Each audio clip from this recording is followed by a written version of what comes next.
derecho, digamos, de las otras formas de reflexividad que no son filosóficas, pero son neutrales en tanto y cuanto son científicas. El tema es que yo puedo contarle por qué tal tribu quema a las mujeres cuando el marido se muere y no me está comprometiendo. En la ética, vos sos juez y parte, estás comprometido, tenés que mediar. Por eso él dice que el elemento fundamental en la ética que cambia con los otros campos neutrales es el diálogo.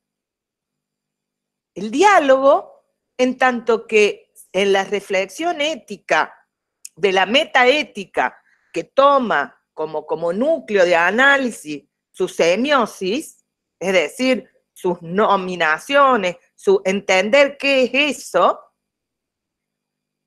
uno está modificando al otro, es decir, a lo social, pero también modifica su conducta. Cambia el sentido común.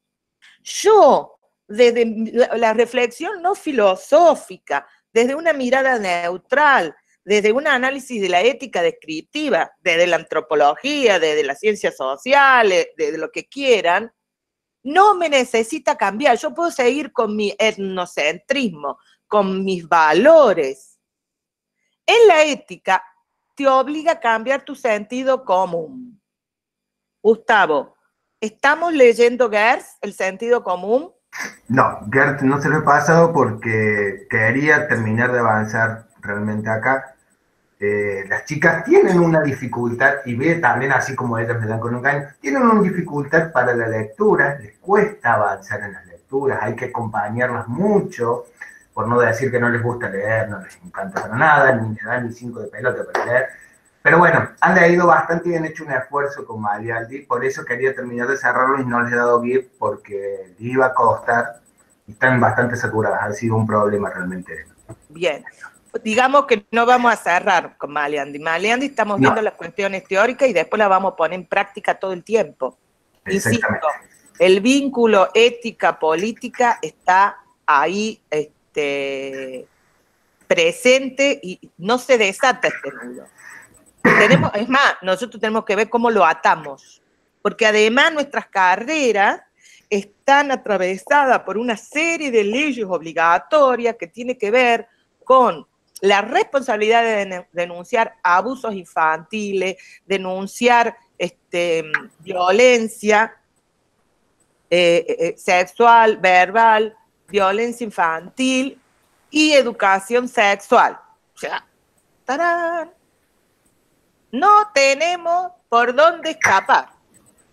No podemos decir, ay, yo doy matemática, no me meta. No da nomás matemática. Cuando vos te acercas a un niño y le querés tocar la espalda y el niño se corre, ves que el niño se pone, ese niño, ahí hay un síntoma de violencia. Hay un síntoma de violencia. Nunca nos tenemos que acercar con nuestras figuras altas, por más que tengas 1,50 m, no importa, a un niño que te llega al pupo de esta manera. Los espacios, y ahora que hay distancia social, mejor, los espacios vitales deben ser cubiertos. Agáchense, pónganse a la altura del niño, porque solo nuestra presencia física nos pone en una posición de poder asimétrica. Y nunca intenten abrazar a un niño. Los niños abusados sexualmente, el abrazo cariñoso suele ser la primera fase de la violencia sexual, cuando es sistemática y en el núcleo familiar, que por desgracia en el 99,99% de los casos, la violencia, el inicio de la violencia sexual a temprana edad, tiene que ver con un familiar directo. No se acerquen nunca, no quieran ser amorosas, no son las madres. O el concepto que tengan de madre. ¿Sí? Usted tiene que tener un ojo vigilante, en vigilia. ¿Sí? Y ni siquiera podemos hablar, yo tenía un taller con los alumnos que se llamaban las buenas y las malas caricias. Porque los procesos de satisfacción, y por eso cuando uno les dice en los primeros grados trabajen con las famosas caritas de las emociones, para que ustedes, el niño con la carita les pueda demostrar qué emoción tiene. Ustedes pueden parecerle espantoso el abuso sexual, estoy hablando de esto y probablemente alguno de ustedes ha sufrido abuso sexual en la niñez, 30% de la población lo ha sufrido, así que sin distinción de género, así que lo que estoy diciendo a alguno le atrape. Y ustedes saben que los procesos emocionales son procesos fisiológicos, químicos, ¿no? Que se dan a la estructura de la cabeza. Si yo digo que abusar de alguien o pegar es malo, la víctima puede sentirse malo en tanto que esa caricia a una temprana edad, porque la polución sexual es de muy temprana edad, puede haber gozado, es decir, ha despertado endorfinas. Entonces, si ellos tienen un sentimiento de satisfacción por eso que han pasado, y ustedes le dicen que eso es malo, obviamente lo que se conecta es que ellos son malos. ¿Sí? Y lo que le estoy diciendo es un ejemplo clave de una mirada ética política a la violencia sexual que, por desgracia, en el 70% de los casos que se saben, lo detectan maestros. Lo detectan maestros.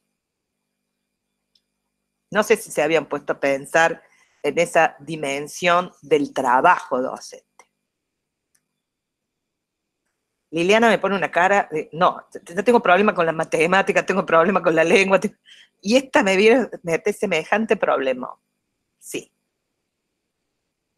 Sí. Esto es como, me encanta verle las caras, por eso la que tengo acá es la de Liliana y Judith, porque las otras tengo fotitos, pero me encanta poder ver caras porque yo necesito hablar y saber que lo que estoy diciendo está siendo entendido. ¿No? Sí, sí. Es que uno a medida que vaya, que se cogió la casera, encontró y entendió muchas cosas también que nunca pensó que iban a estar dentro de lo que era ser docente. Y te das cuenta que te pasó a vos. Sí.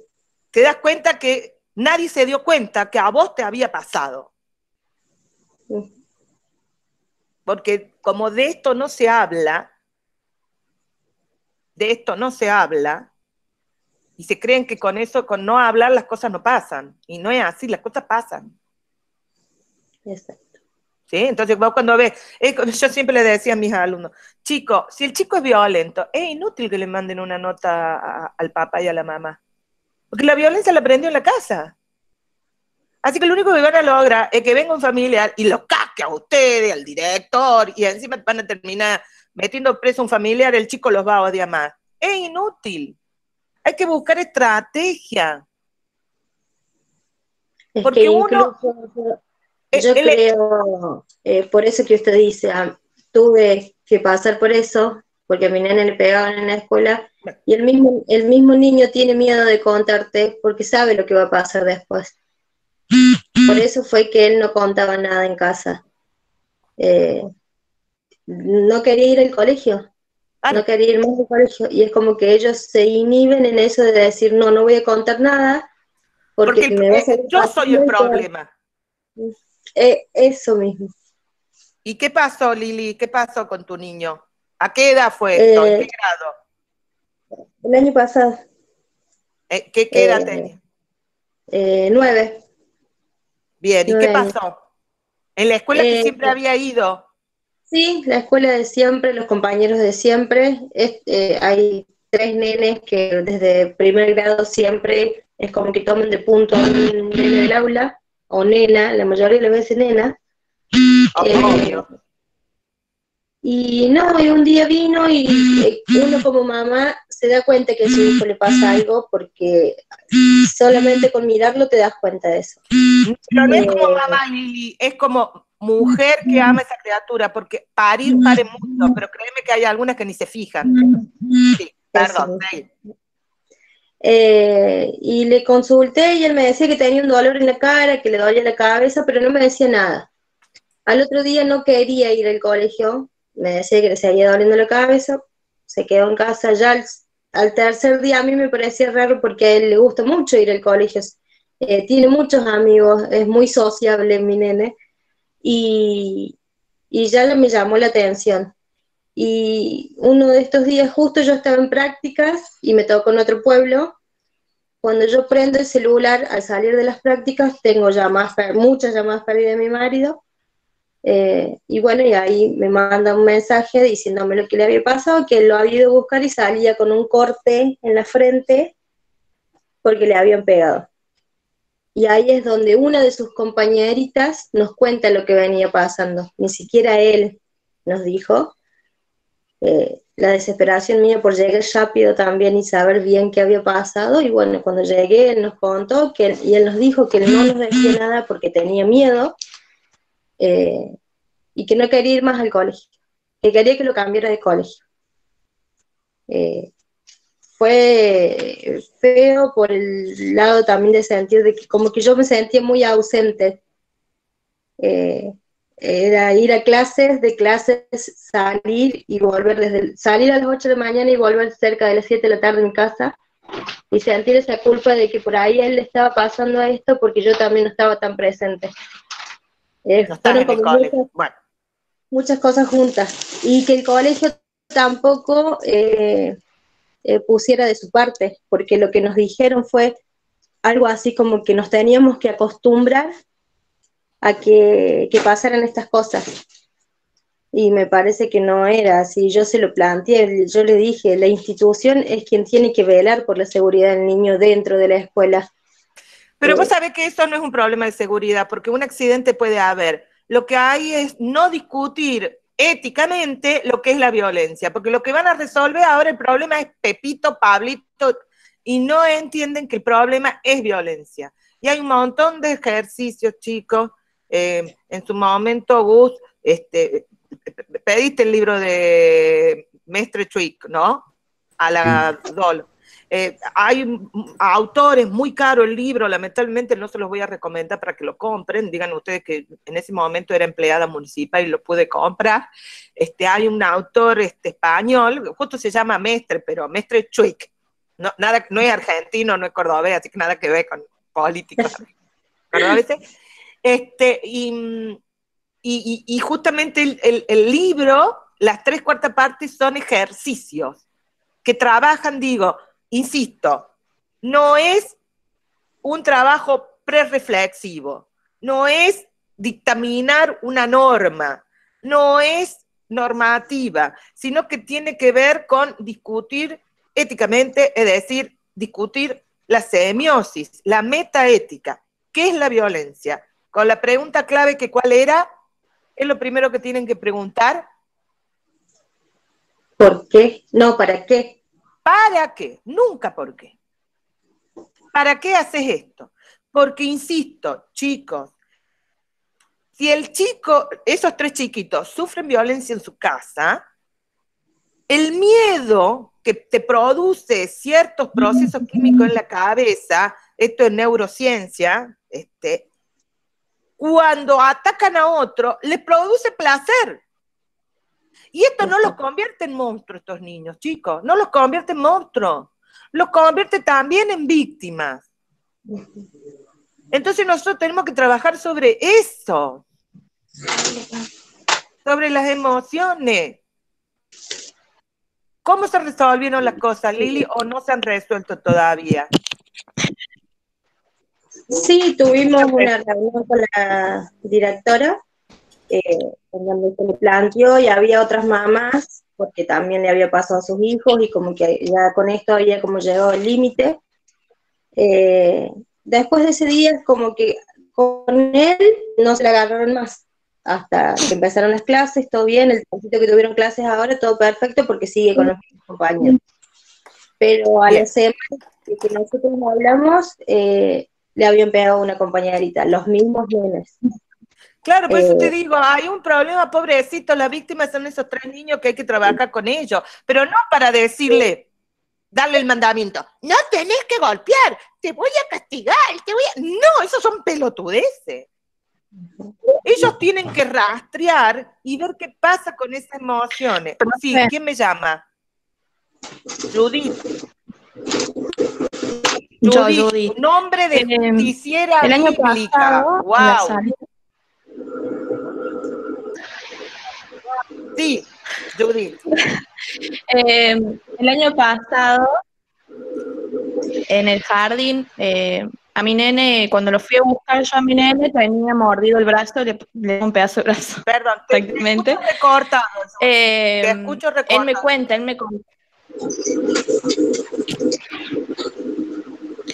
A ver, ¿ahí me escuchas? No es que no te escuche, se te cortan las palabras. A ver, seguí con la frase, pero por ahí si te pregunto algo es porque no escucho la frase completa. Dale, Judith. Bueno, el año pasado a mi nene, cuando lo fui a buscar, tenía mordido el brazo. ¿Qué edad tiene tu nene? Tenía un hueco en el brazo. ¿Qué edad tiene tu nene? Él me dijo 5 años. Estaba en inicial. 5 años. Inicial. Salita de 5. Sí, salita. ¿La primera vez que lo han mandado a espacios colectivos? ¿O él ya venía de guardería? ¿O es la primera vez que está en encuentro de pares? No.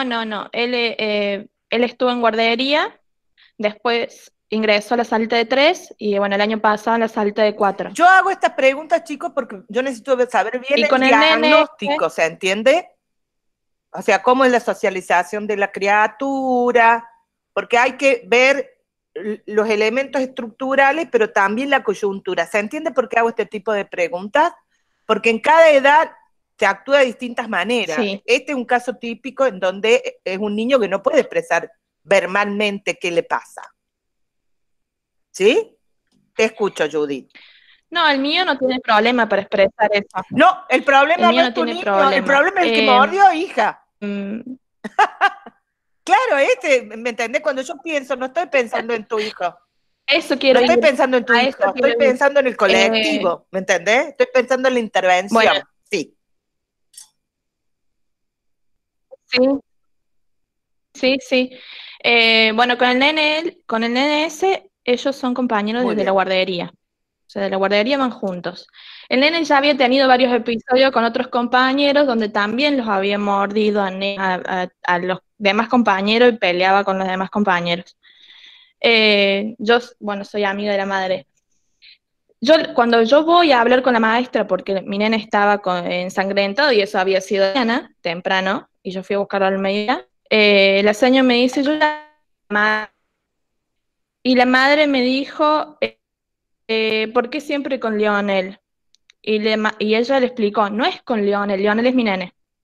Es con compañeros, les a todos los compañeros.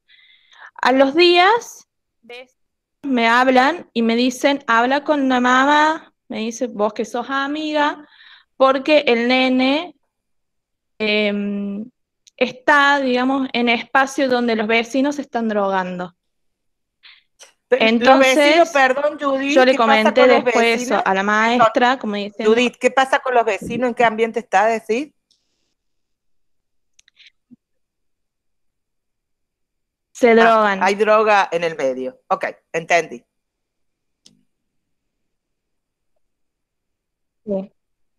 Sí. Entonces, yo dije le digo a la maestra qué intervenciones podían hacer desde la escuela, porque ellos de la escuela le elevaron un acta a los padres. Sí, la punición. Bueno, esta es la cuestión que se queda en el acto prereflexivo del acto de la moral y no en el trabajo de la reflexividad ética. ¿Sí? Porque no saben qué hacer y estamos en función de punición. Ni siquiera en función de la discusión de la normativa en cuanto a fundamento. ¿Por qué esto y no otra cosa? Solo la punición.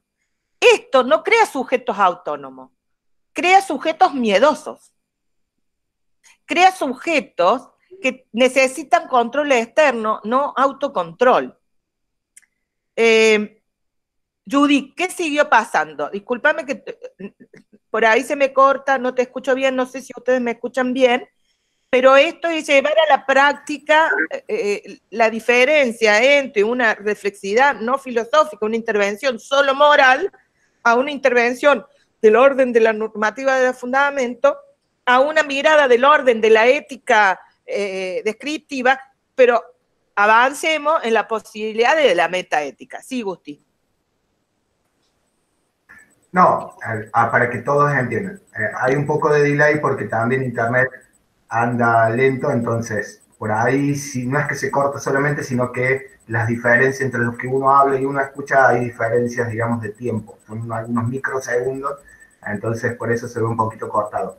Pero para que sigamos avanzando tranquilo. ¿Te escuchó como yo estas, de alguna manera, anécdotas que me están contando las chicas, que además son angustiosas porque los golpea, ¿sí? Los pone en clave no de hablar estadística, sino de nombre y apellido?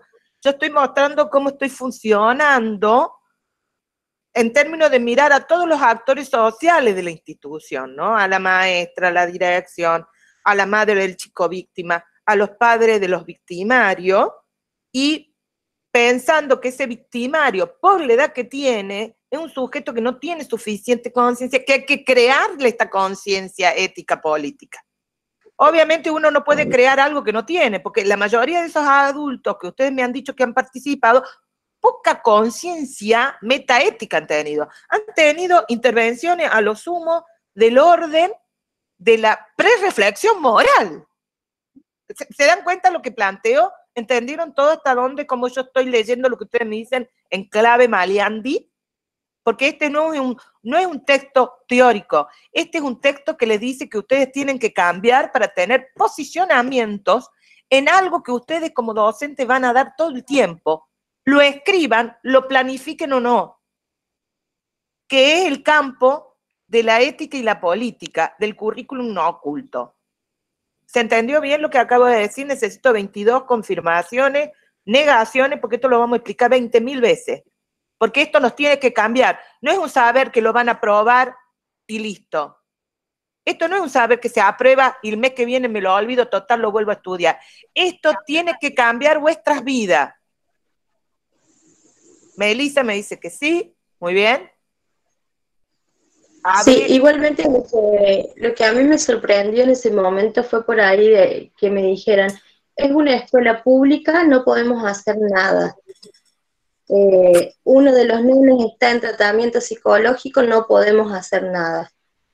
Porque no saben qué hacer, porque no han tenido formación ética y política con nosotros, Lili, porque deben ser de una generación que también te enseñó que no te metas políticamente, ¿me entendés? Muchos de ellos están formados en términos de lo religioso, entonces hay mandamientos que se cumplen o no Dios y Dios los castiga o no. ¿Sí? Entonces, no los voy a juzgar a ellos. Yo estoy diciendo que quiero que ustedes hagan, y cuando le estoy diciendo que quiero que ustedes hagan, en el rol que estén, cómo llevar una discusión al plano de la discusión ética, no señalando en forma individual, sino teniendo mucha compasión por ese otro, que créanme, ese otro que ustedes creen que es el victimario, es más víctima que el hijo de ustedes, porque el hijo de ustedes, Liliana, Judy, sí tuvo contención de su lado. Esos otros no tienen contención de su lado. Eso es lo que justamente le iba a decir, que por ahí uno no es decir que tiene la culpa, ese nene necesita mucha contención, porque una también conoce el contexto en el que vive ese nene. Claro, pero tenerle lástima no basta, hay que ver cómo intervenimos. Pero un momento, pues estoy leyendo acá, Laura me plantea eso, le iba a decir o pregunta, los casos de violencia en la actualidad, ¿son masivas las denuncias de los docentes? Si no fuera así, ¿qué lo impide? Sosteneme la pregunta y si no te la contesto al final, la vamos a retomar. Judith, terminemos con tu caso, porque quiero ver el proceso completo. ¿Qué pasó con esa intervención de los padres? A los padres, perdón. Lo que sí, la mamá me contó, angustiada, que la directora le había dicho quisiera algo con el chico porque al año siguiente no lo recibía en el jardín.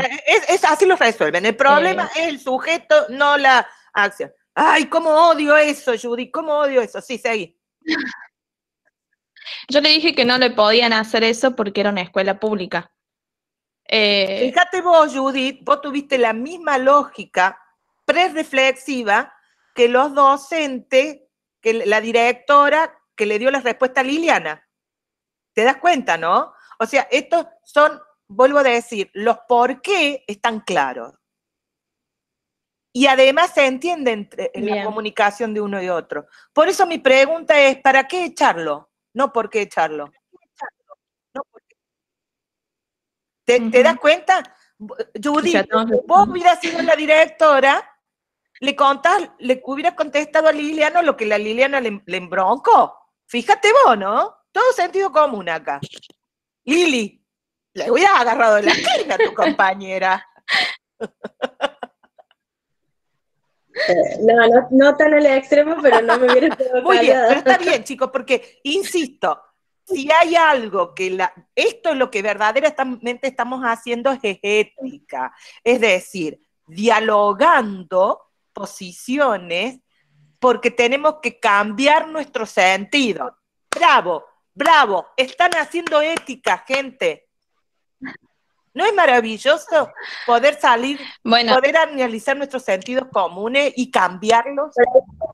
Que no nos tiene confianza en que nosotros vayamos a aprender. ¿Quién? ¿Gustavo? Pero mira, Gustavo le tiene más confianza. ¿Vos te pensás que hace esos 200 kilómetros toda la semana en esa catramina que tiene para ir a verla porque no les tiene confianza?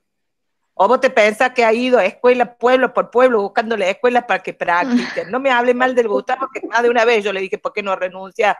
Que no vale todo el esfuerzo que hace. Pobre mi Gustavo. Ahora lo voy a defender a él. Es mío. Yo le puedo retar, ustedes no. Así de fácil. Mira. Es mi chiquito. Bueno, Judith, sigamos, perdón, pero yo necesito primero, porque con esto de que se corta, quiero ver que todos estén atentos a lo que estamos diciendo, pero esto no es contar anécdotas, es posicionarnos, porque cuanto más dramaticemos, es decir, cuanto más casos veamos, pensemos cómo intervenir, cuando nos venga de golpe la ola, vamos a saber mejor cómo actuar. ¿Se entiende? ¿Se entiende el ejercicio que estamos haciendo? Sí. Esto es un ejercicio práctico. Y por desgracia con la vida misma, porque es lo que vamos a trabajar. Judy, no te corto más, te juro. Dale. ¿Y qué pasó? Después que diste este concepto. Yo le hablé con la seño. Yo hablé con la seño para decir, bueno, señor, ¿qué se puede hacer? ¿Qué podemos hacer para como intervenir, digamos, en el niño, en lo que le estaba pasando? Porque era obvio que algo le estaba pasando, que algo lo estaba atravesando. Le planteé que hiciéramos como tipo taller con los padres y los chicos, alguna actividad, algo para trabajar todos juntos, y me dijo como que hacer, digamos, algo de eso era hacerle saber más de lo mismo, y que el niño lo habían mandado a hacer un tratamiento con profesionales, con un equipo médico. Bueno, ¿y qué pasó? ¿Cómo están las cosas después? ¿Hubo algún cambio, Judith? Y después no tuvimos más clases. Sí. Bueno. Se pegaba más a la maestra. Muy bien. No. Se andaba todo el día detrás de la maestra. Claro, busca de la mano de la maestra, todo, como buscándola todo el tiempo. Claro, pero al mismo tiempo la maestra lo resolvió así. ¿Por qué Liliana eso? Liliana quiere decir algo. Cuando hace con la manito, hace porque quiere decir algo. Yo ya le entendí a Lili.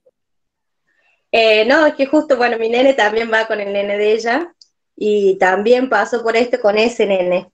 ¿Vos tenés dos nenes, Liliana? Sí, nada más. Ok.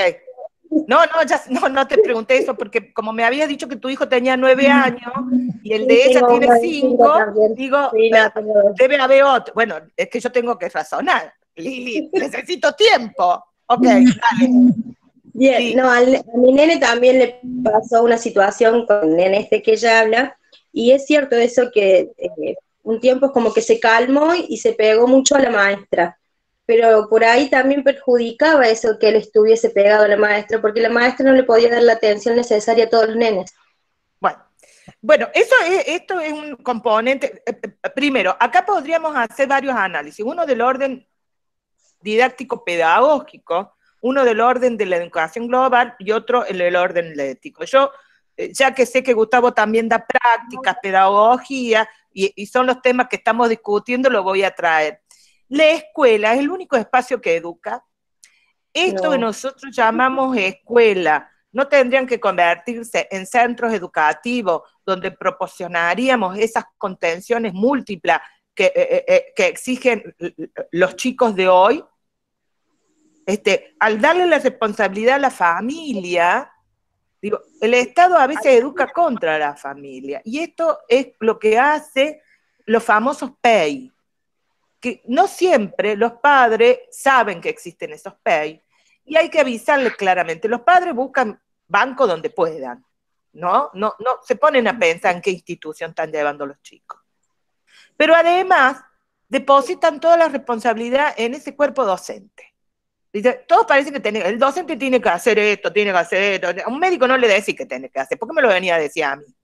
¿Sí?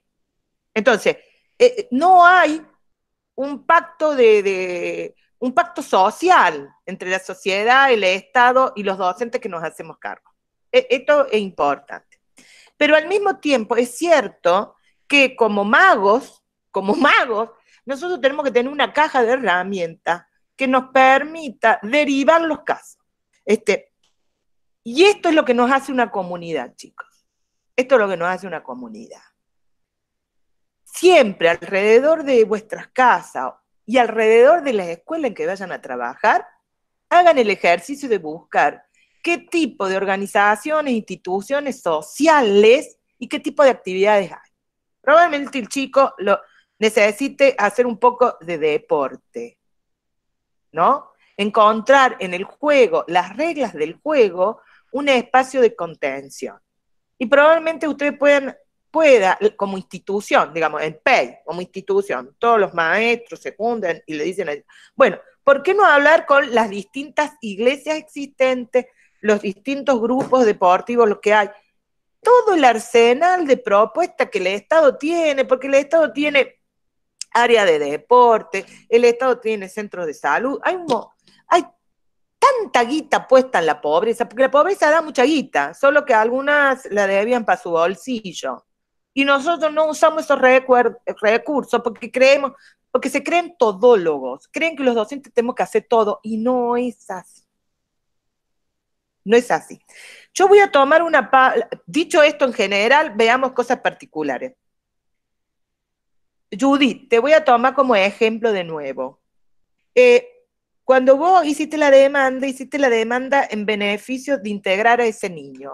No, hay lo que no hay en el pacto de las normas de convivencia escolares y áulicas, un acuerdo de mirar qué es la violencia, e insisto, y qué sentimientos despierta al niño estar con pares. Ahí no hay trabajo pedagógico. Porque el problema no es el niño, insisto. Ahí te quedas en la intervención, que es el orden reflexivo. ¿Sí?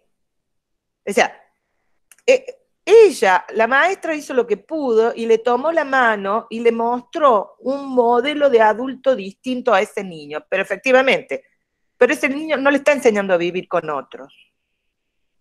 Le está enseñando las relaciones asimétricas. No es culpa de ella, es lo mejor que pudo hacer. ¿Sí? Este es el tema de por qué trabajar con el para qué y trabajar las emociones en tanto, porque yo le decía, no manden al chico al rincón del pensar después de una pelea, porque tu endorfina, tu adrenalina, lo único que va a pensar es cómo matarlo mejor. ¿Sí?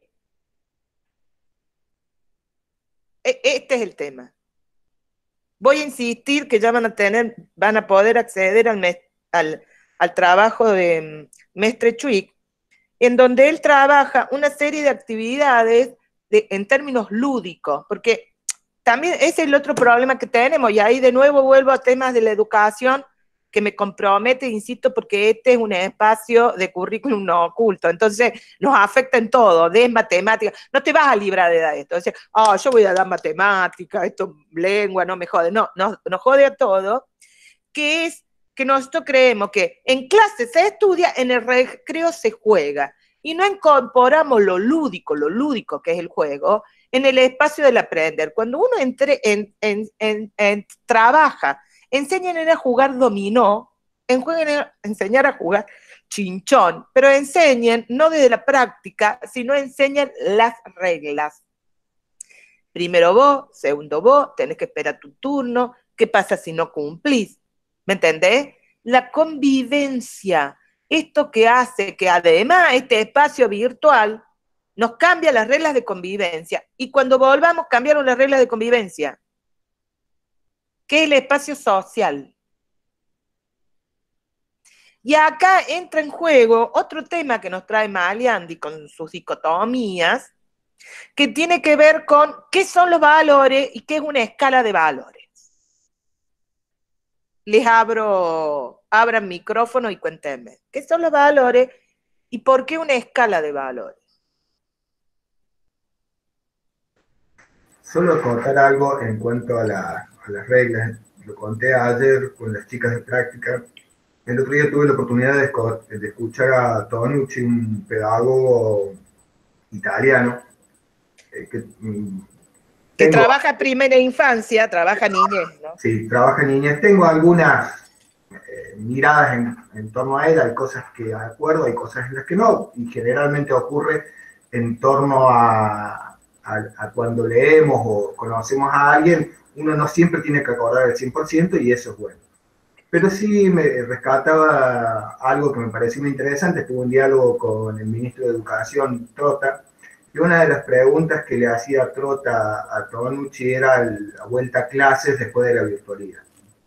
Y una cosa muy interesante que me pareció, Tonucci, para que sepan, digamos, no solo trabaja en primera infancia, sino que viene de una línea de las corrientes pedagógicas en las cuales el niño está primero que todo. Muy de la escuela novismo, muy de estas corrientes pedagógicas. Pero había algo muy interesante que me parecía, y había dos cosas que parecían interesantes y que vienen en relación a lo que estaba diciendo él. Primero que decía Tonucci era que lo primero que le teníamos que estar diciendo hoy al niño como docente sería que ellos empiecen a buscar y a crear juegos en los cuales... Estoy en clase, Adri. Tengan que pensar nuevos juegos para cuando vuelvan a clase. ¿Por qué? Porque justamente cuando ellos vuelvan no van a poder tocarse, no van a poder abrazarse, no van a poder estar en contacto como lo hacían anteriormente. Entonces, una de las cosas interesantes para plantearle al niño sería, bueno, ¿cómo vamos a jugar cuando volvamos a clase? Que el niño empiece a crear juegos y que le dé espacios a esos juegos para que él construya reglas que le queden claras, pero no que nosotros como docentes, como adultos, le creemos juegos en los cuales nosotros les pongamos reglas, sino que el niño empiece a jugar en esta idea de él construir reglas para el regreso a clase, en el cual la premisa sea, bueno, a ver, ¿cómo vamos a jugar si no nos podemos tocar? ¿Cómo vamos a jugar si vamos a tener un barbijo? ¿Cómo vamos a jugar? Pero el niño es el que va a poner las reglas. Esto es un ejercicio importante para el niño, porque el niño tiene que empezar a construir la autonomía de entender que todo tiene una regla. Esas reglas que nosotros vamos manejando, que vamos construyendo socialmente, y que van variando, indudablemente, porque hoy hay una variación muy grande. Vamos a volver a clase y no nos vamos a poder estar a más de 2 metros de distancia. Digo, hacen que el niño logre esta autonomía, logre esta mirada de empezar a ver cómo me cuido y cómo cuido al otro. Fíjense que es maravilloso poner en lugar del niño construye, y no que nosotros le construyamos un lugar a ellos, sino que el niño construya su lugar. que es muy diferente a que si nosotros llegamos a las salas y le decimos, bueno, ahora no vamos a estar a 2 metros, los juegos van a ser tales. ¿Bien? Fíjense que hay una diferencia grandísima entre que el niño comprenda de que tiene que estar a 2 metros y que él va a crear las reglas de juego para jugar con sus compañeros, porque lo que más va a querer el niño, y eso lo decía Tonucci, es volver a estar con sus compañeros. Hoy el niño no extraña a la maestra, el niño no extraña a la escuela, el niño extraña a su compañero, el niño extraña a su amigo, el niño quiere estar en contacto con otros niños. No nos extraña a nosotros, no las extraña a ustedes cuando sea docente, no les extraña a los docentes. Extraña el compañero, extraña el contacto con un otro. Entonces, ¿cómo hacemos eso? Salvo ese niño que se aferró a la figura materna porque esa maestra se puso en el rol de madre amorosa. Exactamente. Y ahí perdió su capacidad profesional. Digo, y no la estoy juzgando. Vuelvo a insistir que yo sé que los docentes hacen lo que pueden con lo que tienen, pero parte del problema es que nuestras profesiones son aisladas. Esto que estamos haciendo con Gustavo no es normal, y si no fuera por esta posibilidad, él estaría solo en el aula con ustedes, ¿sí? Entonces, esto que parecía un problema, la cuarentena, fíjense en cómo se abre como posibilidad de intercambio. Y la docencia es una actividad muy en solitario, en donde siempre estamos en posiciones asimétricas, porque vos siempre estás con uno que no sabe. ¿Me entendés? Lo cual a vos te da un montón de poder y un montón de responsabilidades. Y hay poca discusión, porque en el recreo no quiero que hablemos de los chicos. En las reuniones docentes tiene que ver entre las estupideces que te mandan y el problema de menganito es un tanito. Y poco espacio tenemos para las discusiones pedagógicas didácticas. Bueno, eso tenemos que aprender a hacerlo. Este es un ejercicio que, gracias a Dios, con Gustavo hacemos. Y nos enriquecemos mutuamente. Te lo quería agregar, Gusti, porque es importante ver nuestras condiciones laborales. No, justamente, digo, esto es una discusión hoy por hoy, chicas. O sea, el tema de cómo trabajamos y cómo construimos, muchos docentes ven en términos de, digo, la pasamos mal en general. A ver, nadie la está pasando bien, y esto se lo digo siempre, todos la pasamos mal, de alguna manera. Pero hay una forma diferente de tratar de buscarle la vuelta a las cosas, y es mirar como oportunidad. Yo, la verdad, el otro día en una reunión docente con un grupo de colegas que también están en las prácticas, en finalización de carrera de la facultad, y se armaba todo un mundo en torno al cansancio, a la destrucción, y que, bueno, todos estamos cansados, todos no tenemos ganas de seguir con la virtualidad, etc. Yo le decía, yo la verdad que lo veo como una oportunidad todo esto. He logrado cosas que, si hubiera estado en el aula, no lo hubiera podido lograr. La tengo a Eda, por ejemplo. Ayer estuvimos con una directora, con las chicas de prácticas, que no hubiera podido ir a Santa Rosa si hubiera estado y le hubiera tenido que dar esa misma clase solo. Digo, hay maneras diferentes de entender la forma en la que hacemos docencia. Eso saben que yo siempre se los pongo. Digo, no es la mejor ni la peor, no es que yo tenga la verdad ni nada por el estilo. Ni soy mejor ni que ningún otro docente. Simplemente por ahí, porque ustedes ven, tengo maestros que me han enseñado a mirar de una forma diferente el hacer docente. Busco oportunidades en esto. Entonces, tener la EDA, por ejemplo, para mí fue una oportunidad. Ayer tuve a Graciela, que fue una directora, y también fue una oportunidad. Lo otro que les quería cerrar era que decía Tonucci que sería interesante, y esto les invito, ayer les invité también, para que todos ustedes tengan hijos, de buscar de crear en los niños una reflexión en torno a qué se está significando la cuarentena. Fíjense que es un ejercicio que nosotros, con EDA, en esto de la ética, nosotros les decimos que tiene que haber una reflexión. El espacio del aula es un lugar difícil para enseñar a reflexionar. Es un lugar muy difícil porque generalmente los docentes no sabemos reflexionar. Entonces, cuando pedimos que ustedes reflexionen, difícilmente sepamos enseñarles cómo reflexionar. Entonces Tonucci decía, ¿por qué no crearles o darles un cuaderno o un diario o algo a los niños para que escriban en torno a qué están sintiendo de las cuarentenas, cómo se están sintiendo, qué les está pasando, y que sea algo privado? ¿Para qué? Para que al regreso a clase, esto que estuvo pasando, de alguna manera sea algo para trabajar. Regreso al aula, no a clase. Regreso al aula en todo caso. Regreso al aula material. Es una discusión que tenemos interna con colegas. Pero digo, esto le permite al niño de alguna manera poner en juego esto de la reflexión. ¿Qué me está pasando? ¿Qué me está pasando hoy a mí? Estando con mi papá en la casa todo el día, con mi mamá. Él daba estadísticas que decían que habían estado haciendo un trabajo de investigación y decían qué es lo que menos y qué es lo que más les gusta de la cuarentena a los niños. Él decía, lo que más les gustan es que puedo estar con mi papá, que puedo estar en mi casa, que puedo compartir con mis hermanos. ¿Qué es lo que menos te gusta? Es que no puedo ver a mis compañeros. Esto es una estadística que hicieron ellos en Italia con niños. Entonces, fíjense, lo que más les gusta a un niño es que pueden estar en su casa con sus papás. Algo que no ocurre generalmente. Ojo que en esto también incluimos a los niños que pueden estar sufriendo. Estoy más tiempo con mis papás, que me está pegando, que la estoy pasando mal, etc.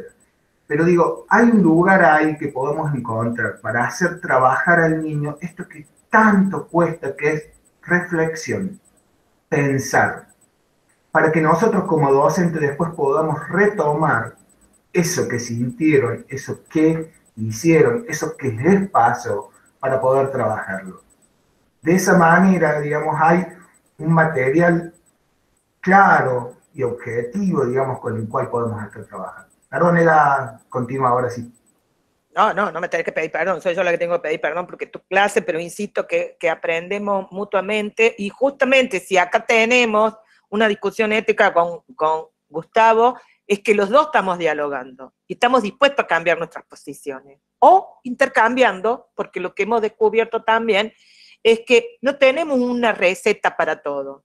Tenemos que estar creando estrategias según lo que se presenta. ¿Sí? Yo, Laura, yo me comí a Laura, lo anoté acá y me comí, que es lo que había preguntado antes, y dice, a partir de aparte de la cantidad de niños con circuito del docente, responsabilidad que no quiere decir uno no actúe, solo que siente y se encuentran con una pared que, bueno, a ver, yo no conozco ninguna actividad en donde vos en algún momento, no te sentís solo, y en el otro momento donde no tengas paredes, de una relación matrimonial, una relación de pareja, una relación familiar, una relación, yo tuve una vez un problema en una relación médico-paciente, ¿sí? Con el médico de la aseguradora de AFT, tuve una discusión y gané el juicio sin abogado, así que calcula, digo, hay un punto que siempre estamos solos. El tema es cómo sacamos, le damos una capa de barniz a este sentido común que opera en sentido práctico con la mayor cantidad de herramientas para que nuestro cerebro piense opciones. Una de ellas es buscar espacios colectivos en las instituciones que trabajamos. ¿Sí? Yo no sé si te contesté la pregunta anterior, pero insisto en que tenemos que, por eso insisto en este concepto de comunidad. La escuela solo sobrevive si además está inscrita en una comunidad social colectiva, porque si no, sobre la escuela va a pesar actos de violencia. ¿Me entendés? Cuando la escuela se quiere encerrar y como el dragón del castillo quiere cuidar que lo de afuera y creamos esta fantasía, como por ejemplo cuando un maestro le dice, mira, yo no sé cómo te comportas en tu casa, pero acá tenés que cumplir esta norma. Lo único que le estamos enseñando es a ser falso, a ser unos esquizofrénicos sociales. Acá te tenés que comportar así y allá te tenés que comportar así. Cuando le decimos, pórtense bien, me voy 5 minutos, el que se porte mal, voy a la directora. ¿Y ustedes le han dicho que si en caso que vos te portes mal, él tiene derecho de ir a la dirección a acusarlas a ustedes? ¿Qué rol le enseñan a ustedes que tiene la dirección? Desde el primer grado, desde la salita. No, digo, todas son las preguntas. Es un castigo para ellos. Pero nosotros mismos, los docentes, se lo hemos inventado. el director que siempre está trabado, cuestiones administrativas, padres que se quejan y qué sé yo, no tiene tiempo de comparar con los niños. Pero nosotros también le ponemos ese lugar, porque los lugares y las posiciones son autoconstruidas. Y tenemos dos maneras de hacerlo. Desde el sentido común, desde nuestras prácticas biográficas, lo que hemos hecho, y entonces las reproducimos, o nos sentamos a reflexionar como lo que estamos haciendo ahora. Pero no es una reflexión de sentido común. Si ustedes no tienen la discusión de Magali y Andy, es inútil. Nosotros estamos haciendo reflexividades científicas, y en este caso, filosóficas. No estamos sentadas en el bar tomando un cafecito de nuestros saberes previos. Nosotros estamos debatiendo contra nuestros saberes previos, contra nuestras biografías escolares. ¿Sí? Porque ustedes me están contando historias en donde son la víctima, o ustedes o sus hijos. Ahora, cuando ustedes han sido victimarias, ¿qué? Cuando han hecho los casos de discriminación, ¿qué? Pues yo les digo la verdad, yo fui en la escuela, en 6º y 7º grado, fui el caso de la chiquita que había que incluir. Yo tuve un accidente de niña y 6º y 7º grado lo hice en catre, no podía moverme, ¿no? Así que era el ejemplo patriótico y religioso en una escuela religiosa de cómo había que integrar a esta niña discapacitada. Entonces, yo fui la rara, ¿no? Lo cual, yo tenía también una serie de beneficios secundarios de los cuales aproveché bastante hasta que mi mamá se cansó y me dio un chirlo y me dijo, gata de psicólogo, acá te ordena y deja romper los huevos. Así me dijo, ¿no? O sea, le costó un poco, porque ella tenía psicólogos, neurólogos, psicopedagogos, acompañándome, hasta que mi mamá se cansó y utilizó la vieja chancleta italiana. Bueno, pero digo, yo puedo contarlo del otro lado, de cómo abusé de ciertos privilegios. Todo inconsciente, digo, bueno, tengo años de terapia, después me di cuenta que había abusado y había retrasado mis propios procesos de socialización. ¿Sí? Por cada acto de discriminación que a ustedes le han hecho un acto de discriminación. Son posiciones, roles. No hay un violento, no. Todos hacemos actos de violencia, todos hacemos. Eso no nos convierte en nuestra esencia. Nuestra esencia es justamente interpelarlo. Justamente estos textos nos ayudan a reflexionar sobre lo que hacemos y encontrar alternativas. Y vuelvo a lo mismo, que son los valores, y si existen escalas de valores, ¿para qué? No tengo respuesta en el chan. Así que quiero respuesta. Esto es una clase interactiva.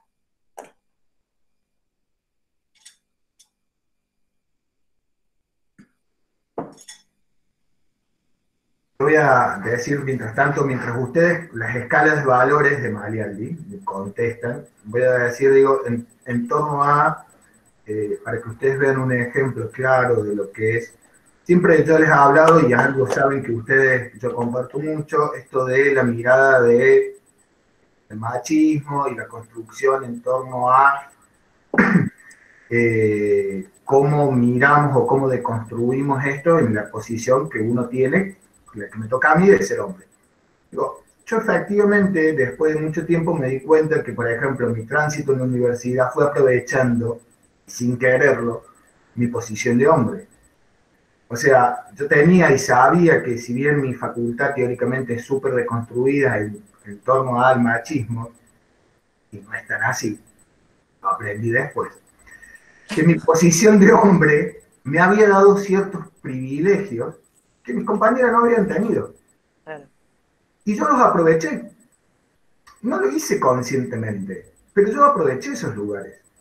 Eda conoce mi tránsito por la facultad, y yo muchos espacios políticos, sociales y académicos los ocupo porque soy hombre, porque tengo pito, gente. O sea, muchas docentes a mí me aprobaron materias simplemente porque tenía pito.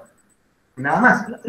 No solamente eso, porque es un pito heterosexual. Sí. está la otra, puede tener pito y no ser del género, ¿no? Esto hay que decir.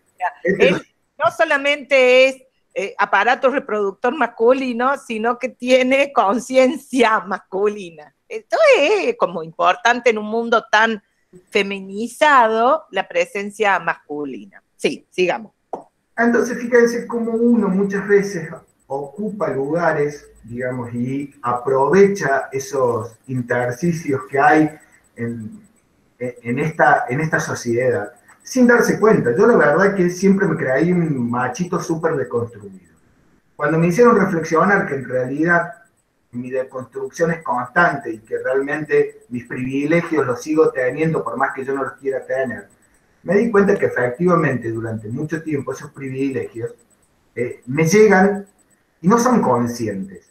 Porque justamente esto del acto discriminativo o los actos de violencia muchas veces los ejercemos no desde la conciencia, no desde, o algunas veces sí, digo, más de una vez decimos negro de mierda, hay que matarlos a todos y a todos se nos escapa, digo, necesariamente.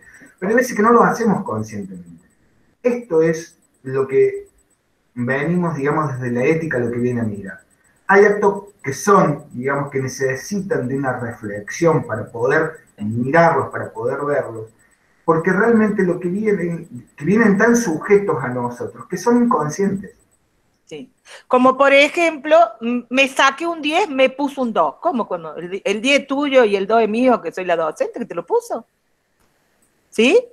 Que es, si han visto el experimento de Milgram, ¿no?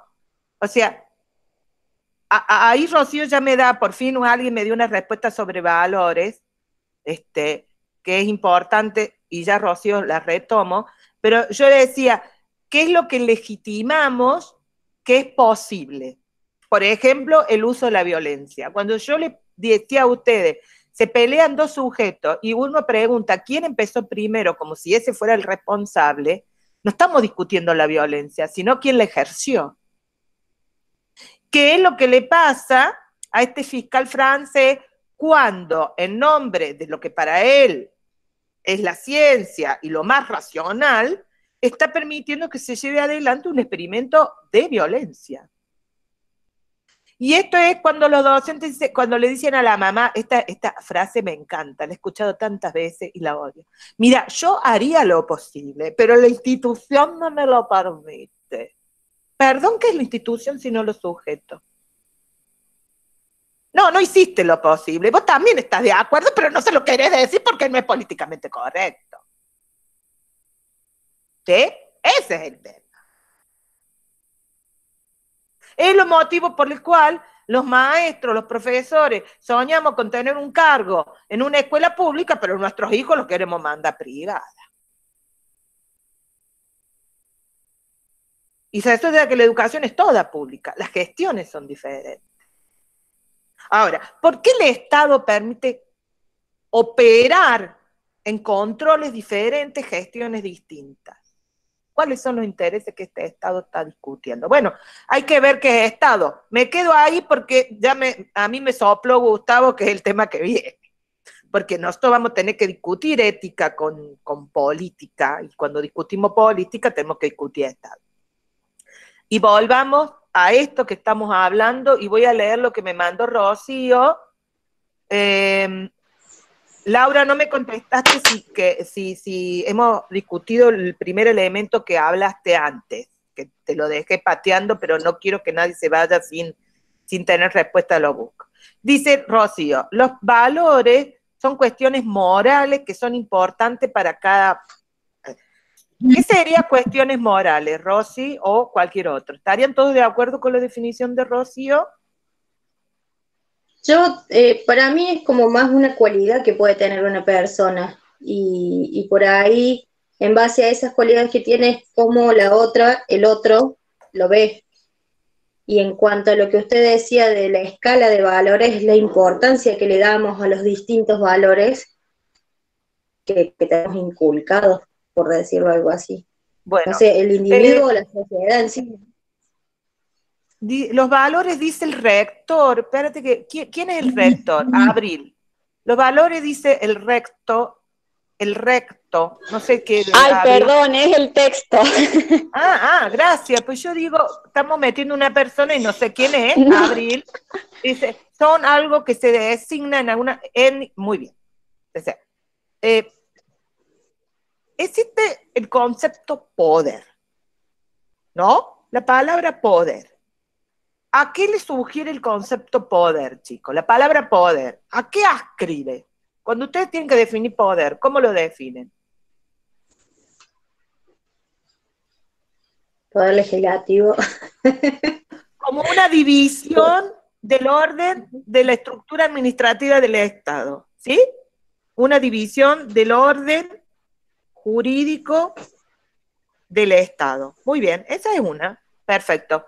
Ahí no me estás definiendo poder, estoy viendo el uso que le das a poder. No está mal, porque cuando digo palabra poder lo usamos todo el tiempo, pero fíjate vos que cuando te pido qué significa, es decir, acá qué estoy haciendo en términos de ética.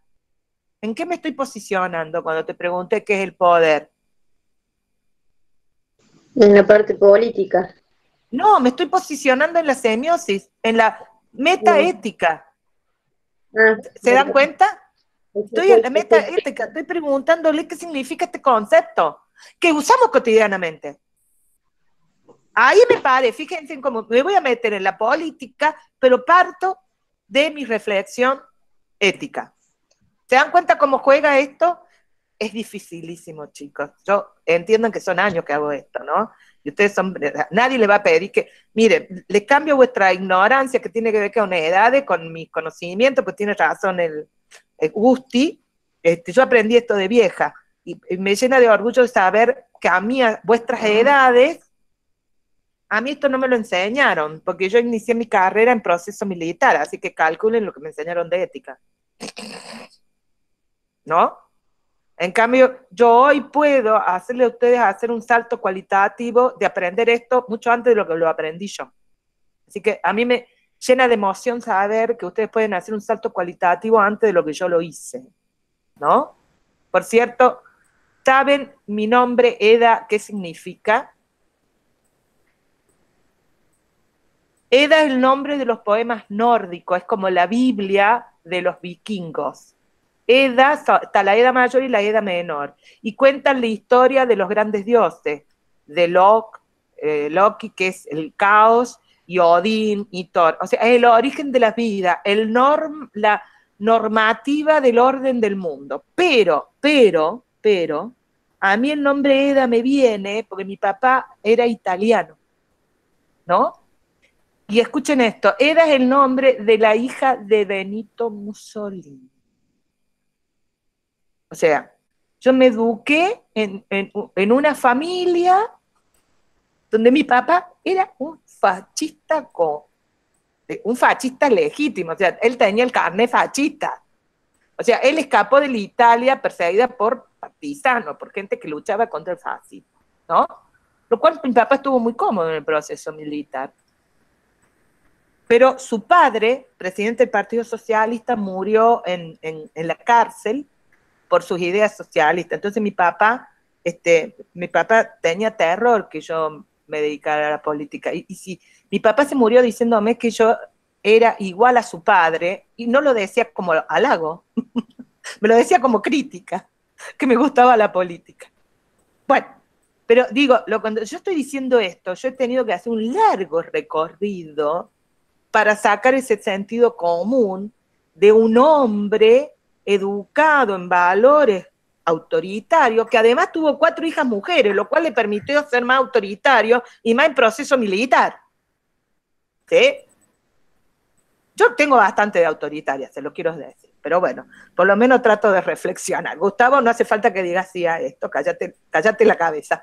Muy bien, entonces, pero digo, vuelvo a lo mismo. Cuando yo digo ¿qué es el poder?, yo me estoy posicionando en ese círculo superior de la reflexión filosófica, en ese ángulo de la neutralidad, en ese espacio, en esos cuartos internos que es discutir la semiosis. Es decir, estoy haciendo una reflexión metaética. ¿Vamos hasta ahí? Y cuando estoy preguntando qué son los valores, también le estoy pidiendo que conjuntamente hagamos una reflexión metaética. ¿Te entendió? Y ahora vamos a ver por qué utilizo el concepto de poder. Ahí hay en el chat algunas... Bien. Liliana dice que son cualidades, que el poder sería una cualidad.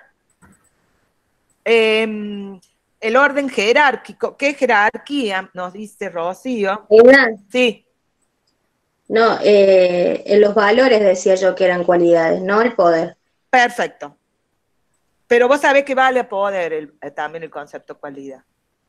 Porque fíjense en ustedes, si yo te digo, porque me han utilizado mucho la palabra que son del orden de lo asimétrico, la división de poderes del Estado, cuestiones jerárquicas, otro me habló de relación de fuerza, ¿sí?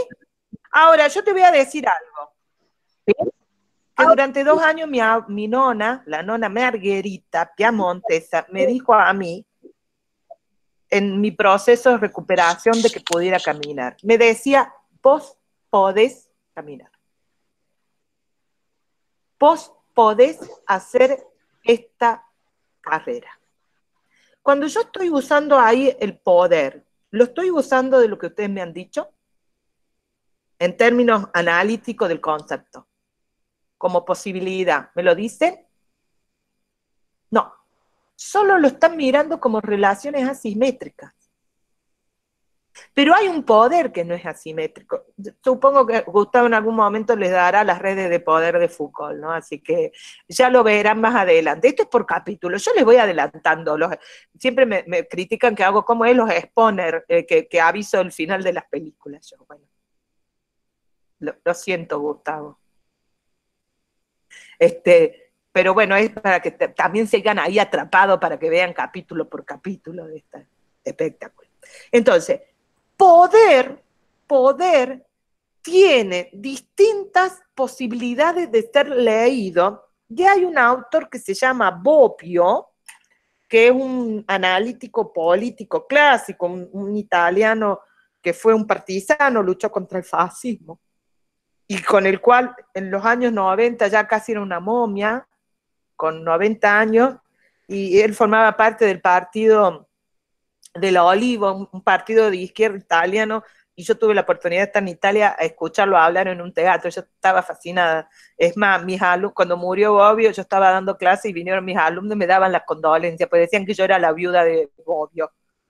Después me sentí orgullosa, digo, aunque es un tipo que trabaja conceptos clásicos, me parece que sigue válido pensar porque nos deconstruye los sentidos comunes que tenemos. Y él dice que para mirar al poder, nosotros podemos tener 3 enfoques analíticos. 3 enfoques analíticos. En el libro Sociedad, Gobierno, no me acuerdo cuánto, Gustavo, se llama el libro, el que te pase. El tema poder es muy interesante. Y además, si discutimos política, tenemos que discutir poder. Entonces él dice, hay un tema del orden del poder, digamos, que es del orden de lo subjetivo. Otro, el orden de lo objetivo, y el otro del orden relacional. 3 enfoques para mirar el poder. Entonces dice, en el orden de lo subjetivo es una cualidad que los sujetos disponen. Este concepto de la cualidad, del poder como cualidad de algunos, por eso subjetiva, hace que vos legitimás a un otro la posibilidad de toma de decisiones. Perón era líder natural del movimiento obrero.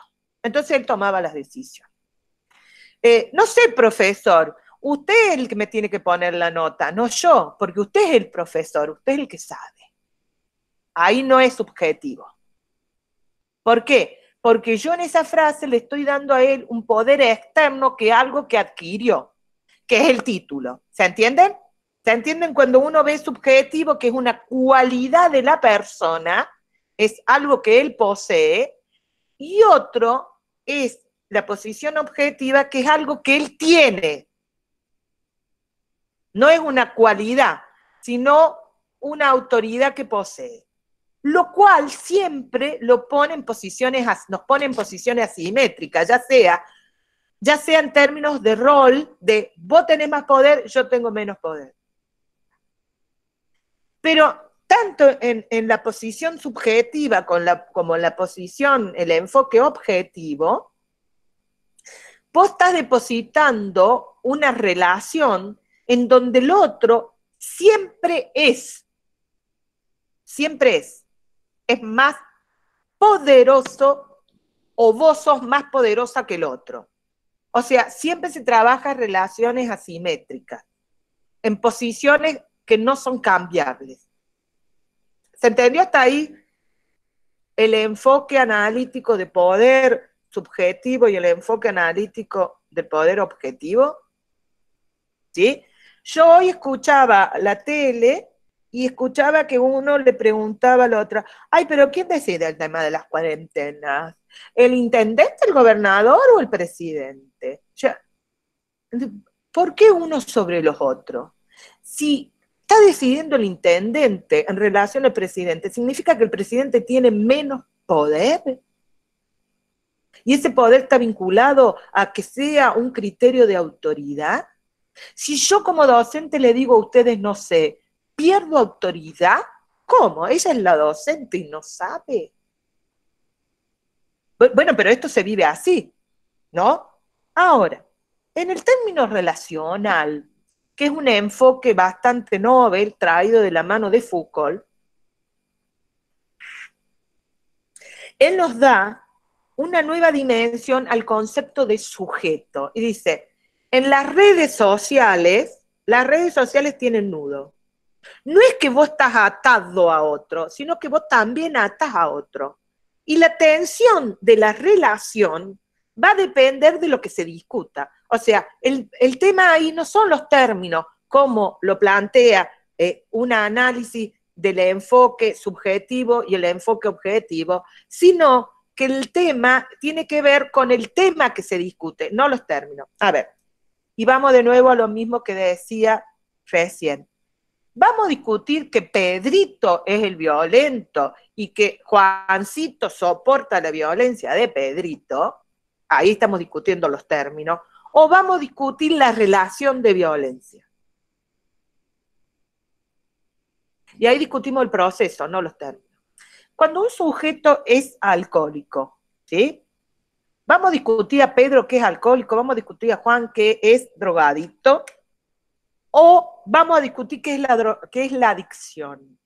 Porque yo he visto, por desgracia, he estado 35 años en el área de salud, entonces, bueno, le cambiamos el alcohol por el pucho.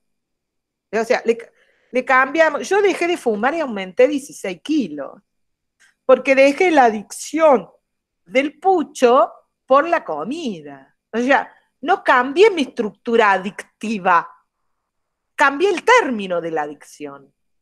Hasta que, obviamente, haciendo terapia, descubrí que mi problema no era eso que era adicta, sino era mi estructura adictiva. 3 enfoques para mirar el poder. Lo curioso es que estoy segura que más de una vez a ustedes le han dicho vos podés, y ustedes le han dicho a su hijo dale que vos podés, y sin embargo cuando me tuvieron que explicar semióticamente el concepto, que es el poder, miraron posiciones asimétricas. El sentido común sobre la política de ustedes es un sentido de subordinación, no de relación, no de posiciones que cambian, sino un permanente estar en asimetría. ¿Me estoy equivocando? Aparte porque es un concepto difícil. Muchas veces, a ver, en términos de docencia, ¿cuántas veces hemos discutido en el aula de que indudablemente uno en la posición de docente tiene y ejerce un poder? Pero ustedes me han escuchado en general, y esto porque trato de hacerlo así, y yo siempre insisto en que la forma de hacer docencia es la forma en la cual uno enseña, no solo enseña digamos, un contenido, sino cómo se hace docencia con el propio cuerpo. Yo siempre les digo, o sea, y les jodo con ustedes, bueno, discutamos, pensemos qué podemos hacer para tal cosa, hablemos sobre esto, pero también hay un punto... Gustavo, cuando vos le pones una fecha de un parcial y se te para, no, profesora, no estudie, o no hagamos ninguno, resistamos. ¿Hay quién tiene el poder? ¿Por qué lo usan cuando les conviene y cuando les conviene no lo pueden analizar? Vamos, chicos, he sido docente y he sido alumna. O sea, tenemos poder, pero eso es lo que ustedes tienen que entender, que las redes de poder ya lo verán con Fútbol. Pero ¿por qué traigo esto a colación? Porque estoy cansada de escuchar, ay, que en este momento los valores están en crisis. Por supuesto, Rocío, que vos lo ves así porque vos lo ves desde el sentido común de lo que has socializado, pero para eso estamos en un espacio formativo científico. Es nuestra obligación de Gustavo y mía decirte que hay otras maneras de posibilidad de enfocar el poder, que es esto relacional, que es Foucault, que no se los puede dar ahora, Gustavo, porque lamentablemente están grabando, si no yo tendría que decir, leer Foucault es descular hormigas, es terriblemente difícil. Y todos los pasos que estamos dando tiene que ver con que el oído y la estructura mental, diría Absurd, se les vaya ablandando para entender esto, que significa que rechacen todo lo que han visto hasta ahora, que se discutan a sí mismos sus propios posicionamientos. Y esto es lo más difícil, porque sentir que todo lo que aprendiste hasta ahora fue inútil, y no es así. No fue inútil, pero ustedes tienen que partir del conocimiento previo, que es un sentido común, pero para romperlo, pero para destruirlo. Y para eso tenemos que crear nuevos andamiajes. Y este sentido de, en vez de entender el poder como cualidad, como cosa que se posee, entenderlo como redes de poder, entender en términos de dinámica y no de rigidez, es jodidísimo. Yo siempre digo lo mismo, cuando el Papa Juan Pablo I dijo el infierno no existe, digo, me tuve que comer 25 años que me amenazaron que me iba al infierno, la puta que lo parió. ¿Sabés las cosas que no hice teniendo miedo al infierno yo? Y resulta que no existe. Toda mi vida tirado a la borda. Pero ¿por qué traigo el tema del poder? Que en su momento también volverán a discutir con Gustavo, capaz que ojalá conmigo también, porque me encanta este espacio. Pero ¿por qué traigo el tema del poder? Porque los valores son esos preceptos que tienen el poder de dirigir nuestra vida. ¿Sí? O sea, nosotros le damos un poder. ¿Sí? Nosotros le damos un poder. Cuando vieron los viejos, ay, mira, las cosas ahora están locas, es que no hay valores, los valores están en crisis, mira. Y acá voy a volver a la escala. A vos te enseñan una serie de principios para que rijan a tu vida. Principios que a veces se articulan, principios religiosos de tu socialización primaria, con principios del orden de lo jurídico, de la división de poderes, del delito. ¿Sí? Bien. Primer principio. No matar. No matar, no matar. Muy bien, bravo. Sin embargo, mi generación fue llevada a una guerra y los aplaudían por matar ingleses. O sea, ¿y? Es un cobarde, no quiso matar. Pero ese sujeto se encontró con una crisis de valores entre el amor a la patria y el no matar, la vida principal. No sé si ustedes conocen el tema de los rugbyano que en la década del 70 quedaron en los Andes. Un grupo de rugby quedó en un accidente aéreo, quedaron en un medio de los Andes, en invierno, no tenían que comer. Eso es los que se comían o sea, que comían a los que iban muriendo. No, vos sabés que fue más difícil la decisión. Ellos empezaron comiendo a los que no conocían, empezaron a comer el piloto. Pero uno de ellos no quiso comer y murió de hambre. Murió de inanición porque no lo pudieron obligar a comer. Él optó él optó. Y ahí los valores estuvieron en crisis, porque no es verdad que los valores están en crisis hoy. Estar en crisis es constitutivo de los valores, en términos que cuando nosotros tenemos que tomar decisiones, entran a jugar estos principios y que si no tenemos una escala, no sabemos cuál va a ganar.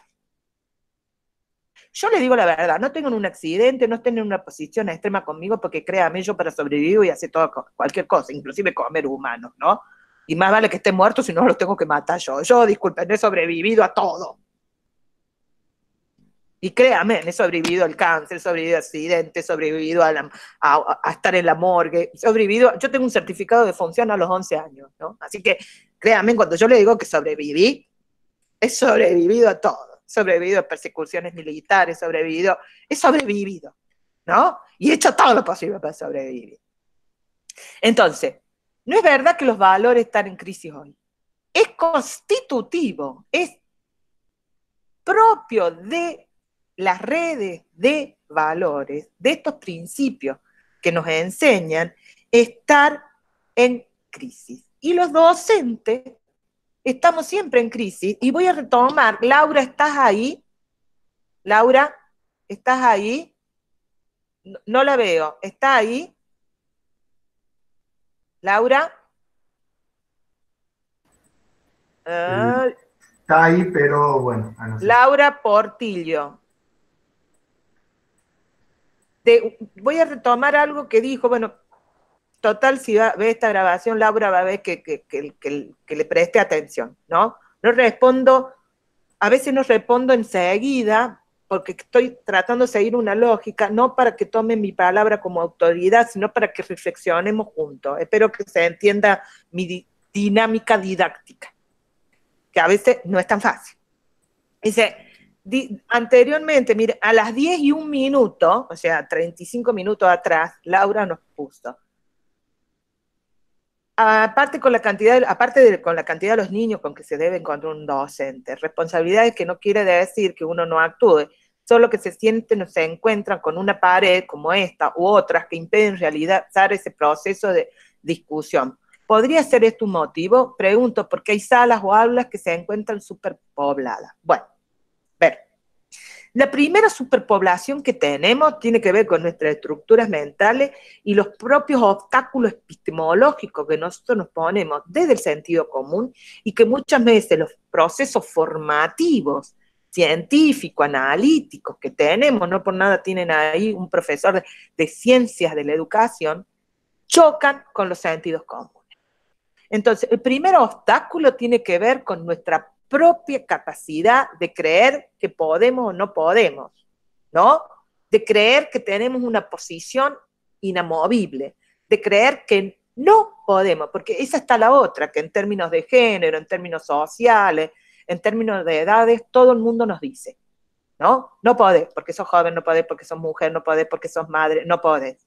¿Sí? Liliana se ve que se lo han dicho seguido, porque sonríe, me dice, me está hablando a mí, sí, Liliana, te estoy hablando a vos, porque es la que veo. En cambio, si yo veo a Florencia, Florencia está en un nivel de pensamiento y abstracción que no le puedo leer como su proceso, pero se ve que está absolutamente impactada. ¿Es así, Florencia? Florencia todavía no tiene claro. No sé si es a Florencia Nieva o Flor Paz. No sé si está conectada Flor Paz, porque a vos no te veo una hermosa foto tuya, pero no te veo la clara, Nieva. La que estoy viendo es a Paz. Abrí el micrófono, Florencia Paz. Yo estoy tan acostumbrada que tengo un nombre que nadie tiene, que no necesito diferenciar los apellidos. Sí, te vi la cara de atenta. El tema es si te estoy ayudando a pensar en temas. Porque mi preocupación es que esto no sea, estoy perdiendo el tiempo, sino que reflexionen tanto y cuanto lo que van a hacer como docentes. 25 años frente a aula, ¿no? 45, 50 alumnos por año.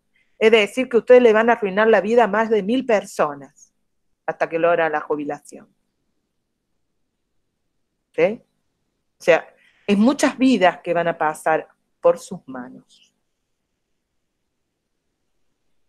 Entonces, si estamos dispuestos a arruinarla, no hagan como esa horrible película de la Sociedad de los Poetas Muertos, que viene el maestro, el profesor, le dice esto, les revoluciona todo, y cuando el chico hace lo que le dice el maestro, sé libre, y viene el padre y lo cuestiona, y el chico se da vuelta, mira al maestro, y el maestro le dice, haz lo que dice tu padre, el chico agarra un arma y se pega un tiro.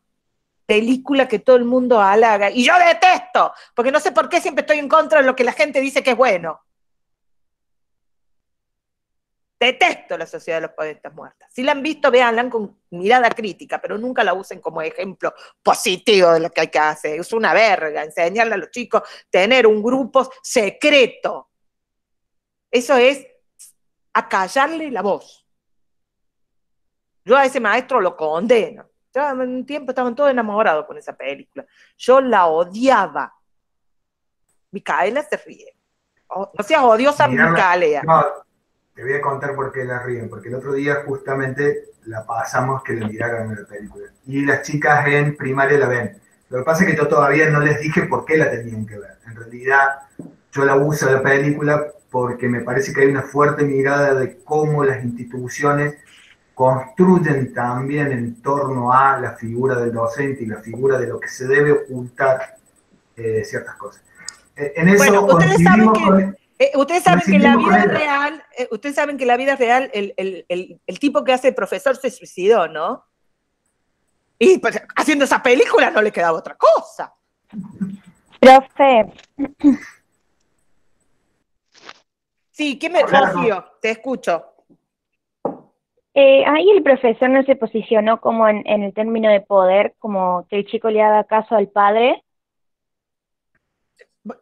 Yo podría decir muchas cosas, además que es un modelo de película yankee que tendríamos que ver que es la autoridad. Independiente que sea eso, efectivamente, él no asumió hasta dónde podía llegar lo que estaba dando. Que esto es una mirada importante.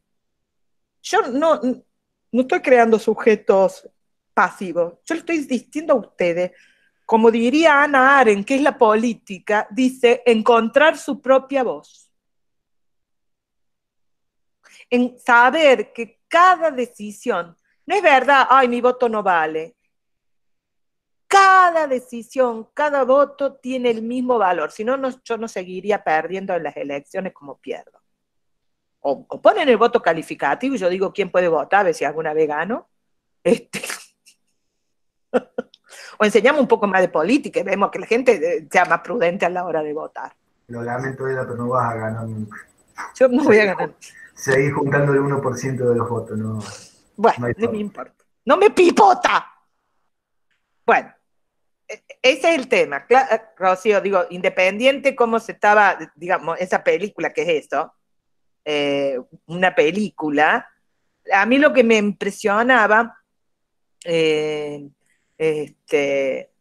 ahí Micaela dice que se ve que le gusta, ¿cómo se llama el actor? No me acuerdo cómo se llama en este momento el actor, pero se ve que le gusta, pero dice que hizo otras películas buenas, pero no se hubiera metido, Robert Williams, pero no se hubiera metido con la educación. ¿Qué quiere que te diga?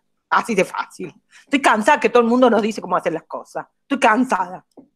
Bien, entonces, te decíamos, los valores como principios que organizan nuestra toma de decisiones tienen que ser expurgados porque una cosa son mandamientos religiosos, otra cosa es el delito y otra cosa es decisiones éticas. La justicia, en términos del poder organizador del Estado, como nos dijo Liliana, el poder judicial, no tiene en su haber la pregunta ¿qué es la justicia? O sea, el poder judicial, es decir, el poder que supuestamente trata la justicia, no se pregunta qué es la justicia. Se pregunta qué es lo legal. Porque preguntar qué es la justicia es del orden de la ética y ellos son del orden del mundo supuestamente de la neutralidad de la ética descriptiva, es decir, del derecho.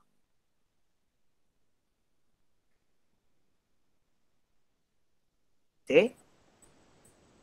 Del derecho. Eda. Sí. Por cuestiones de tiempo, chicas, pero yo sé que Eda le vamos a pedir arroz. Ahí te va a dar Eda. Vamos a cerrar y Eda va a cerrar. Y no va a ser la última clase que nos va a acompañar Eda. O sea, porque considero, digamos, de que Eda puede acompañarme y en esto efectivamente hay una cuestión de que yo entiendo que la docencia no es saberlo todo. La verdad que a mí es una materia que les dije y le digo sinceramente, la voy leyendo con ustedes y por primera vez la doy y voy aprendiendo muchas cosas y he consultado y la mayoría de las cosas las consulto con Eda. Entonces por eso también le pido que me acompañe y mientras tengamos la virtualidad la voy a exprimir a Eda porque realmente No, a mí me considero que encanta. puede... No, y aparte porque sé que a ella le gusta. Me encanta. Pero no va a ser, digamos, la última vez que lo vamos a tener, sino que nos va a ir acompañando. Este es el espacio que más extraño de la formación docente. Lo extraño este espacio, porque me permite pensar con el otro. Me hace más humana a mí. Me hace más política a mí. Contesta, bueno, a ver qué película recomiendas, que dice Rocío, a ver qué película recomiendas. No, la misma que vos diste, y como Ícaro, me parece muy, muy interesante en términos de pensar la política y esto de este experimento. Y después hay otras que tienen que ver, como el aleteo de la mariposa, que tiene que ver con este tema de la teoría del caos, ¿no? Que nos hace pensar en que hay lógica, aún donde nos dicen que no hay lógicas, hay lógicas. Y es importante entender al otro. Entender al otro no quiere decir que vos compartas eso, pero sí poderte poner en la piel del otro, ¿sí? Para que pueda haber empatía. Yo estoy cansada de que me digan, vos, mira, yo no te voy a contar esto porque vos no lo vas a entender porque no lo pasó. Miren, yo no necesito ser puta para entender cómo puede ser la vida del puto. Cuando hay comunicación, vos podés entender. Yo digo, ¿en serio necesitan ustedes tener cáncer para que ustedes sepan lo que yo pasé teniendo cáncer y quimio? No, yo no tengo hijos. ¿En serio que necesito haber parido para poder entender la preocupación de Liliana o de Judith por sus hijos? O sea, si no creamos porque aparte de las concepciones de poder, del orden, del enfoque subjetivo, es creer que el otro no me puede entender. Entonces crea monólogos y nos crea en aislamiento social más cruel que porque el aislamiento social mental. La frontera más difícil de romper, gente, es la frontera mental. Y la frontera mental, primero, es importante romperla porque nosotros estamos presas en ella. O sea, los primeros que nos dañamos es a nosotros mismos. Porque nos limitamos nosotros mismos. Estamos tan acostumbrados a que nos digan, no puedo, no podés, sos tonta, sos inútil, ¿qué querés que hacer? Sos mujer, sos esto, sos el otro, que realmente lo creemos. Y no se es en esencia, salvo yo en una cosa que ya les digo, si uno está en posiciones, porque nosotros en nuestro idioma tenemos la capacidad de diferenciar el verbo ser, que es esencia, que no se puede modificar, al verbo estar, que es transitorio y se puede modificar. Miren, chicas, yo soy linda, ustedes pueden estar lindas. Ahí es diferente. Salvo en eso, lo demás es un transitar. ¿Ustedes a quién van a enseñar? ¿A niños? ¿Ustedes van a enseñar a niños? ¿Alguien me puede responder? ¿Ustedes van a enseñar a niños? No. Ustedes van a enseñar a personas en el estadio de niñez, porque no existen los niños. Porque, salvo que tengas una dificultad mental, no te quedas en niño. Como no existen los viejos, no existen los adultos, existe la persona en cierto estadio. Y la niñez son 10, 12 años nada más. O sea que ustedes los preparan para la vida, para los futuros 60 años. Yo no trabajo con niños y ustedes no van a trabajar con niños. Van a trabajar con personas en estadio de niñez. No necesitan enseñar a los niños a ser niños. Los niños son niños. A veces algunos tenemos que madurar antes, a veces algunos no tuvimos niñez. porque algo en la vida nos pasó. Pero eso no quiere decir que vos tengas que estar resentido con lo que te pasó. Uno tiene que tener resiliencia, es decir, aprender. Los escritores de la libertad hablan mucho de esto. Sí, Rocío. Sí, claro que sí. Claro que sí. Que son otras experiencias que hay en el mundo. Entonces, clarito, clarito, dice Micaela Muso con una sonrisa. Espero que este sea un espacio de encuentro, aún en esto, este es un espacio de encuentro. Espero que disfruten este espacio como lo disfruto yo y les agradezco que me permitan estar en sus vidas, porque yo me alimento de esto. Yo soy a partir de estar con el otro. Así que le agradezco tanto a Gustavo que me permita esto. Gracias de nuevo, Eda, por acompañarnos como siempre. No quiero cortar, yo sé que Eda podría seguir mucho más. Hay una cuestión de que también, una cuestión de respeto por los tiempos que deberíamos estar o no conectados, y sé que todos tienen tiempo. También pasa por un tema de que ahora cambio el chip y me voy a psicología, a dar psicología, así que paso de ética a dar psicología. Y hay una cosa, vamos a avanzar con unos textos, Eda tiró algunas puntas, vamos a avanzar con algunos textos, y Eda nos va a seguir acompañando en tanto, bueno, la lectura de otros textos pueda contribuir hasta encontrarnos con conceptos, con formas de dar. Digamos, esto mientras volvamos al aula, será un espacio de encuentro en el cual no hay una nota, porque en esto hay una bajada, pero digo, hay una construcción en torno al conocimiento que tiene que estar presente. Yo siempre digo que la calificación, digamos, en cuanto a números, es simplemente un corte en el cual miramos, bueno, las posibilidades de aprendizaje o no, pero no representan efectivamente, digamos, las ganas que nosotros podemos transmitir porque ustedes sigan aprendiendo sobre un tema. El invitar a Eda muchas veces para mí significa poder transmitir por qué a mí me gusta seguir estudiando, por qué yo sigo investigando, por qué yo sigo haciendo lo que hago, y es justamente porque tengo gente alrededor que me enseña, digamos, el deseo por el conocimiento. Entonces muchas veces la construcción de este espacio, y me parece rico siempre, es transmitirle, digamos, de que mis propios maestros a mí me transmiten ese deseo por el conocimiento, y es de alguna manera transmitírselo a ustedes también. O sea, la nota de ética, después la construiremos, ustedes saben que en eso siempre soy una persona que construye con el otro, digamos, las posibilidades. Indudablemente que hay un requerimiento de que se tiene que poner una nota, de que hay una evaluación, etc. Pero lo que yo siempre trato de construir, digamos, es un deseo por el conocimiento. Yo considero que el ser docente significa un deseo constante por seguir buscando nuevas respuestas a preguntas que nos tenemos que hacer y que obligatoriamente tenemos que construir. El día que nos dejamos de preguntar es el día que tenemos que agarrar y decir no tengo que ser más docente. El día que nos acostumbramos a creer o suponer de que tenemos absolutamente todas las respuestas, ese día yo les aconsejo que renuncien, que dejen de ser docentes, porque realmente es terrible creer que uno ya tiene respuestas. La necesidad es siempre tener nuevas preguntas. Y si el día que no se desafían, digamos, a tener nuevas preguntas, bueno, hay un problema. Traerla a Eda significa eso, poder transmitir un poco de esa pasión que ella tiene con 35, con 40 años de docencia, y que sigue siendo una persona que y no saben cómo jode gente, esto es una intimidad, no saben cómo jode, pero es una persona que constantemente te está tirando un libro, léete esto, mira esto, construyamos esto. Por eso soy como soy, digo, tengo los maestros que tengo y por eso soy como soy. Entonces, transmitirle y traerla a Eda significa contagiarlos un poco de este deseo de seguir avanzando y seguir buscando. Así que no se termina acá, van a tener que leer, los temas que vamos a leer son complejos, no son simples.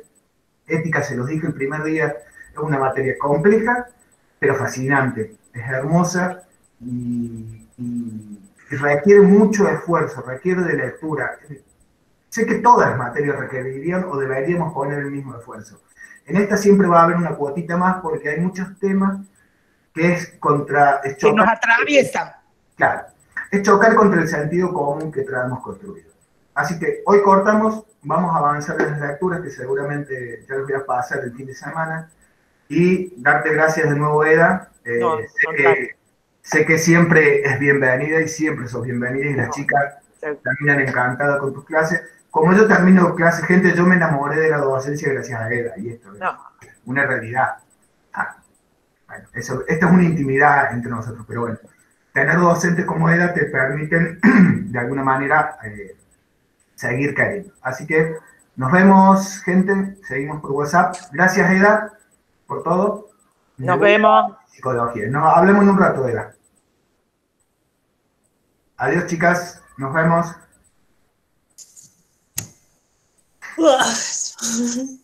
Adiós. Suerte.